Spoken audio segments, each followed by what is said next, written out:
Le Nigeria renforce ses mesures de lutte contre le coronavirus. Abuja restreint l'accès de son territoire aux voyageurs étrangers ayant séjourné précédemment dans 3 pays, le Brésil, l'Inde et la Turquie. En RDC, les Congolais restent divisés sur l'état de siège décrété par le président Félix Tshisekedi. La mesure a cours dans 2 provinces de l'Est du pays, en toile de fond les restrictions des droits des citoyens. Et puis en Iran, les discussions sur l'accord sur le nucléaire ont repris le 1er mai à Vienne, en Autriche. L'objectif est de sauver l'accord de 2015 et de parvenir à des résultats probants.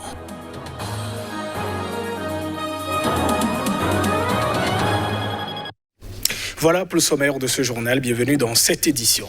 Le Nigeria va restreindre l'accès de son territoire à tous les voyageurs étrangers ayant séjourné au cours des 2 semaines précédentes au Brésil, en Inde et puis en Turquie. C'est une mesure qui vise donc à contenir la propagation du coronavirus.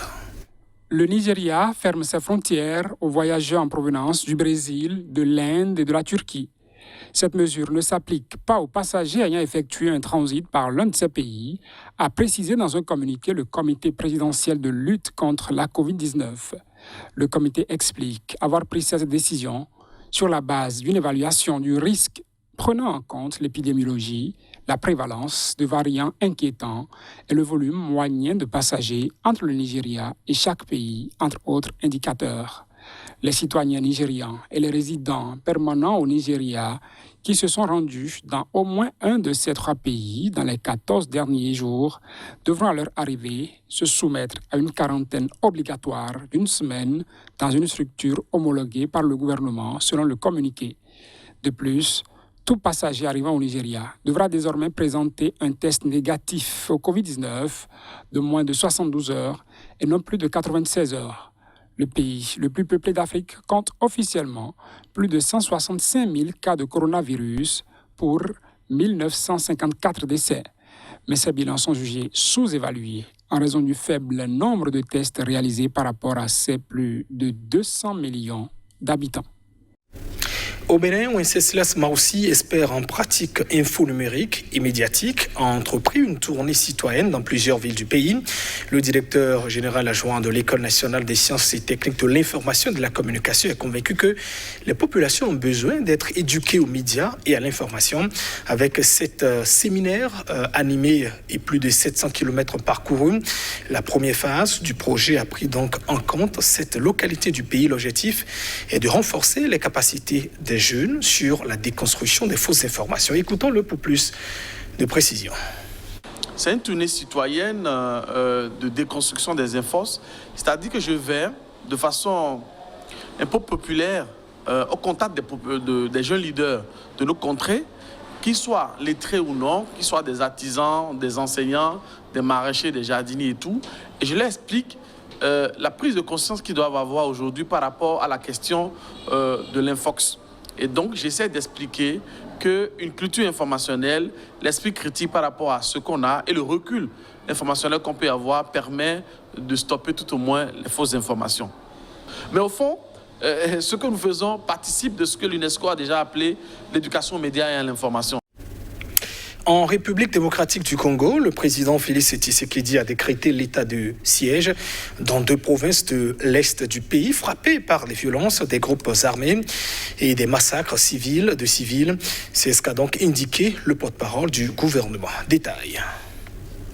Rendant compte ce vendredi soir du Conseil des ministres, Patrick Mouyaya, le porte-parole du gouvernement, a déclaré que le président de la République a informé le Conseil des ministres de sa décision de proclamer conformément à l'article 85 de la Constitution un état de siège dans les provinces du Nord Kivu et de l'Ituri. Une ordonnance présidentielle doit encore détailler les modalités d'application de cet état de siège annoncé dans les 2 provinces du Nord Kivu et de l'Ituri. Elle sera rendue publique dans les prochaines heures, a-t-il ajouté. L'article 85 prévoit que le président proclame l'état d'urgence ou l'état de siège lorsque des circonstances graves menacent d'une manière immédiate l'indépendance ou l'intégrité du territoire national ou qu'elles provoquent l'interruption du fonctionnement régulier des institutions. Il en informe la nation par un message, ajoute la Constitution. Ce jeudi, le président Félix Tshisekedi avait prévenu qu'il préparait des mesures radicales face à l'insécurité dans l'Est du pays. Lundi, son nouveau Premier ministre Jean-Michel Sama Lukonde évoquait déjà l'état d'urgence à l'Est, avec notamment le remplacement de l'administration civile par l'administration militaire. Et que pensent à présent les populations de cette mesure de l'état du siège décrétée par le président dans le nord du Kivu et dans l'Ituri? Suivez ici les avis de ces citoyens rencontrés dans les rues de Kinshasa.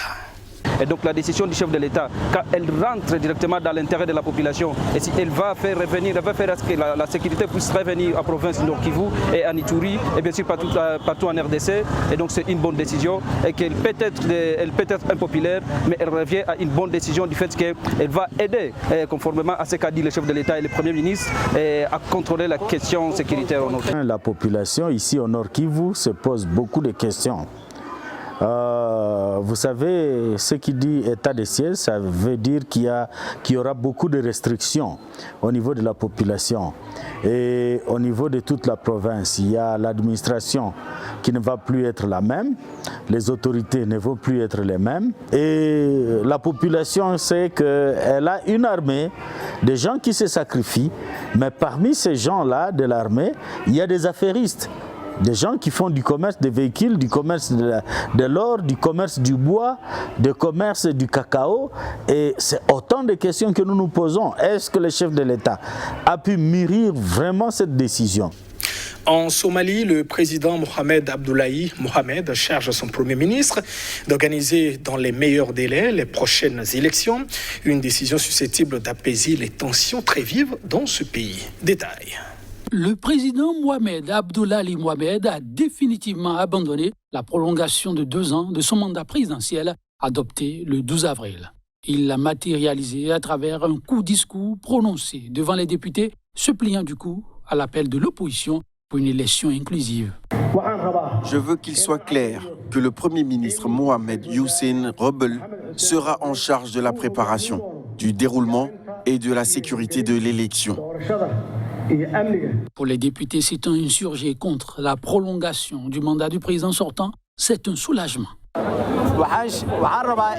Je tiens à féliciter tous les Somaliens, en particulier ceux qui ont reconnu que cette prolongation constituait une menace pour la sécurité de notre pays, ainsi que pour les intérêts du peuple et de la nation. Je remercie le Premier ministre, les dirigeants des États Kalmudug et Hirshabelle, qui se sont opposés à une prolongation de 2 ans et ont forcé le président dictateur à se retirer. Nous saluons et sommes très heureux du retour à l'accord du 17 septembre qui était inclusif. Nous saluons également le Premier ministre pour diriger la mise en œuvre de la sécurité des élections. C'est pas 140 voix pour, 0 contre et 0 abstention que le retour à l'accord du 17 septembre, accord favorable à une élection inclusive, a été acté. Cet accord prévoit l'organisation d'élections selon un système indirect similaire à celui adopté en 2017 où des députés spéciaux choisis par de multiples chefs de clan élisent à leur tour les parlementaires qui votent ensuite pour le président. Au Tchad, la junte au pouvoir a annoncé ce dimanche la levée du couvre-feu. Il avait été instauré il y a 12 jours après l'annonce de la mort du président Idriss Déby Itno. Après évaluation des mesures initialement prises par le Conseil militaire de transition CMT sur l'ensemble du territoire national et de la situation sécuritaire, le couvre-feu instauré le 20 avril 2021 est levé dimanche, selon un décret signé par le général Azem Bermando Aguna.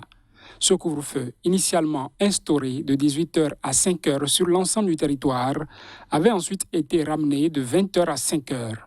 Depuis la mort d'Idriss Déby, son fils Mahamad Idriss Déby, à la tête du CMT, concentre pratiquement tous les pouvoirs. Entouré de 14 généraux, tous fidèles à son père, il a dissous l'Assemblée nationale et le gouvernement et s'arrose les titres de président de la République et de chef suprême des armées. Des manifestations contre la junte à l'appel de l'opposition et la société civile qui dénoncent un coup d'État institutionnel ont fait le 27 avril 6 morts à N'Djamena et dans le sud, selon les autorités, 9 selon une ONG locale. Plus de 650 personnes ont été arrêtées lors de ces manifestations interdites et durement réprimées. Depuis mi-avril, des combats opposent l'armée au groupe rebelle du Front pour l'alternance et la concorde au Tchad, FACT, basé dans le sud de la Libye. C'est en se rendant sur le front contre le FACT qu'Idriss Déby, tout juste réélu, a été tué selon les autorités. Les colonnes de pick-up des rebelles sont d'abord descendues vers le sud à partir du 11 avril, jour de l'élection présidentielle, en franchissant la frontière Libye-Tchad, puis sont passés par le Niger avant de rentrer de nouveau au Tchad dans la province du Kanem à l'ouest. Les autorités ont assuré vendredi avoir tué plusieurs centaines de rebelles en 48 heures dans cette région. L'armée avait déjà déclaré le 19 avril avoir tué 300 rebelles et 246 autres avaient été capturés et déférés au parquet de N'Djamena, selon la justice. Les membres à l'accord sur le nucléaire iranien ont repris le 1er mai les négociations à Vienne. L'objectif est de sauver cet accord qui date de 2015 et de parvenir à des résultats probants d'ici 3 semaines. Les représentants des États toujours partis à l'accord, l'Iran, la Chine, la Russie, la France, l'Allemagne, le Royaume-Uni, se réunissent dans la capitale autrichienne. Les différents protagonistes s'étaient quittés sur des progrès, mais ils avaient aussi prévenu que la tâche à accomplir demeurait immense pour établir ce pacte. L'accord est moribond depuis le retrait des États-Unis de Donald Trump en 2018 et le retour dans la foulée des sanctions américaines à l'encontre de Téhéran. Il reste plus de chemin devant nous que celui que nous avons déjà parcouru, avait alors commenté à Washington le porte-parole de la diplomatie américaine. Il évoquait des difficultés liées aussi au caractère indirect des négociations, l'Iran refusant de se trouver dans la même pièce que les États-Unis. Dans une tribune, le diplomate européen qui fait office d'intermédiaire évoque de nombreux obstacles. Il mentionne notamment la politique intérieure à Téhéran et Washington, où l'accord a probablement plus de détracteurs que de partisans, avec la peur à chaque minute des négociations d'aller trop loin dans les propositions, qu'il s'agisse pour les États-Unis de la levée des sanctions et pour l'Iran du retour à ses engagements nucléaires. En termes de calendrier, l'espoir est de parvenir à un résultat concret d'ici fin mai, avant les élections iraniennes, selon une source diplomatique. Il s'agit d'écrire quelles sanctions le gouvernement américain de Joe Biden est prêt à désormais lever et comment l'Iran compte renouer en échange avec les restrictions nucléaires dont il s'est affranchi. Et c'est la fin de cette édition. Merci de votre attention. Au revoir.